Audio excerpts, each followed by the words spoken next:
उत्तर भारत के एक पुराने गांव भूतगढ़ में एक कुआं था। काला कुआं। बुजुर्गों का कहना था कि वहां रात में कोई नहीं जाता क्योंकि वहां कुछ जिंदा नहीं है, लेकिन मरा भी नहीं है। गांव वालों ने उस कुएं को वर्षों पहले बंद कर दिया था, लेकिन कुछ रहस्य अब भी वहीं दफन थे। अंशिका, एक युवा पत्रकार, अपने YouTube चैनल के लिए भूतिया जगहों पर वीडियो बनाती थी। जब उसे काले कुएं के बारे में पता चला तो उसका जिज्ञासु मन वहां जाने के लिए मजबूर हो गया। मैं अपने दर्शकों को कुछ नया दिखाना चाहती हूँ, डरावना, रहस्यमयी और सच्चा, उसने अपने दोस्त रोहन से कहा। रोहन गांव का ही रहने वाला था। उसने अंशिका को कई बार मना किया, उस कुएं के पास मत जाना, वहां कुछ है जो इंसानों से नफरत करता है। लेकिन अंशिका ने उसकी एक न सुनी। अंशिका, रोहन और दो अन्य दोस्त, निकिता और विवेक, कैमरा और रिकॉर्डिंग सेटअप के साथ भूतगढ़ पहुंचे। गांव में हर कोई उन्हें घूर रहा था।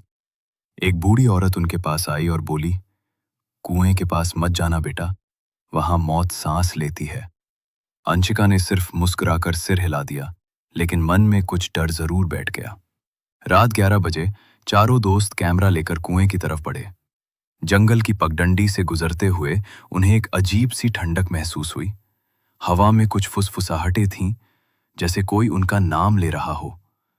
कुएं के पास पहुंचते ही कैमरे की लाइट अपने आप बंद हो गई। विवेक ने मोबाइल की फ्लैशलाइट ऑन की। कुआं पुराना, टूटा और अजीब सा था।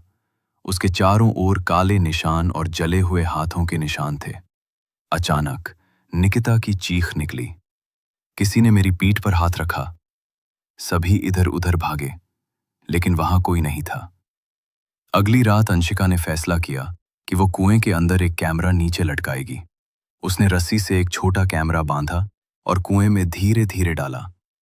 स्क्रीन पर कुछ देर अंधेरा था, फिर एक चेहरा दिखाई दिया, बिना आंखों वाला, खून से सना चेहरा। सभी चौंक गए।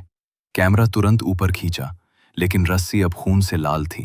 अंशिका और रोहन ने गांव के पुराने पुजारी से मिलने का फैसला किया।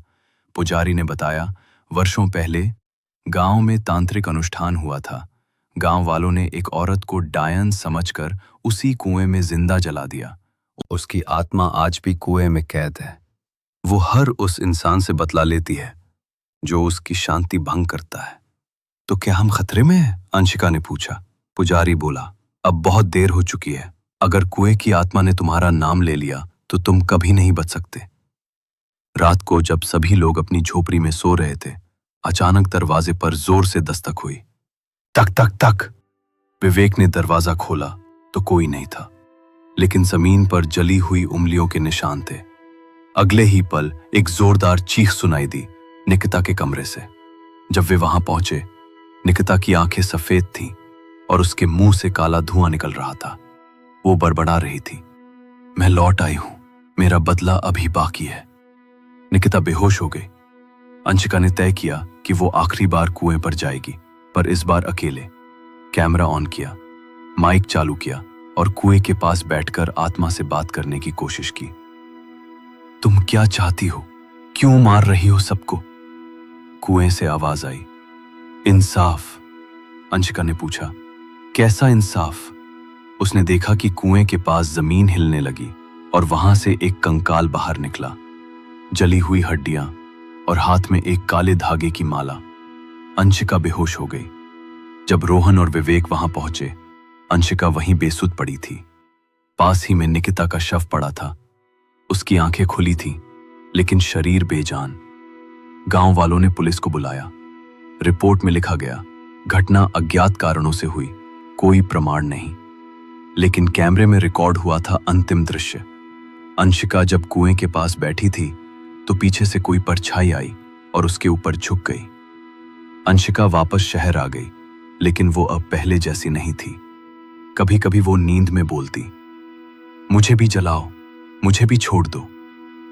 उसके चैनल का अंतिम video the black well upload हुआ और उसके बाद अंशिका हमेशा के लिए गायब हो गई।